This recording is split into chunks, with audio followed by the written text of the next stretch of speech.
ఓటర్స్కు ప్రజలకు మరి అందరికీ ధన్యవాదాలు తెలుపుతున్నాం.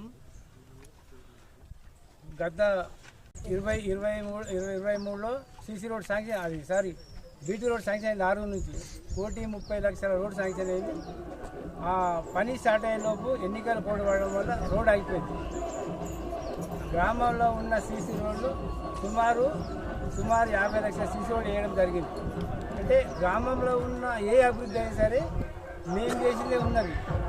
మరి సరే ఎవరి అభిప్రాయాలు చెప్పుకుంటారు, తప్పేం లేదు. కానీ ఖచ్చితంగా ప్రజలకు మరి హ్యాండ్ బోర్ కొట్టుకొని నీళ్లకు మహిళలు ఎంతో ఇబ్బంది పడవచ్చు.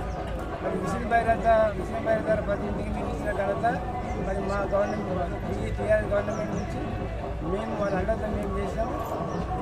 గ్రామంలో ఉన్న ఎటువంటి మరి 135 మందికి మరి ఆసరా పింఛన్లు 2,000 చొప్పున 135 మంది పింఛన్లు ఇప్పించగలుగుతాం. మారి రైతులకు రుణమాఫీ కానీ రైతు బంధు, రైతు బీమా ఇలాంటి కార్యక్రమాలు ప్రజలకు అనేక సంక్షేమ పథకాలు అందినాయి. మరి అవన్నీ దృష్టిలో పెట్టుకొని ప్రజలు మరొకసారి మమ్మల్ని ఆదరిస్తారని కోరుకుంటూ మరి ఖచ్చితంగా ఇంకోటి మా అభ్యర్థి సాకర్ ఈశ్వరమ్మ శివన్న గారు మంచి స్వామ్యుడు. ఆయన ఏ రాజు పిలిచినా మన వద్దకు వచ్చి పాలన చేస్తాడు.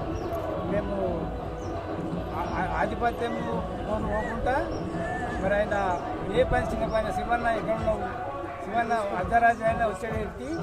మరి పురుషులకు, మహిళలకు, వృద్ధులకు ఎవరికైనా యూత్కి చెప్తున్నాము, ఖచ్చితంగా శివన్న మంచి వ్యక్తి. ఆయన ఎక్కడున్నా అర్ధరాజు ఫోన్ చేసి మీ ఇంటికి వస్తాడు. మీరు చేసే పనిలో పాల్గొంటాడు. మీకు ఎల్లకాలం అందుబాటులో ఉంటాడు. 24 గంటలు మీకు అందుబాటులో ఉండే వ్యక్తి.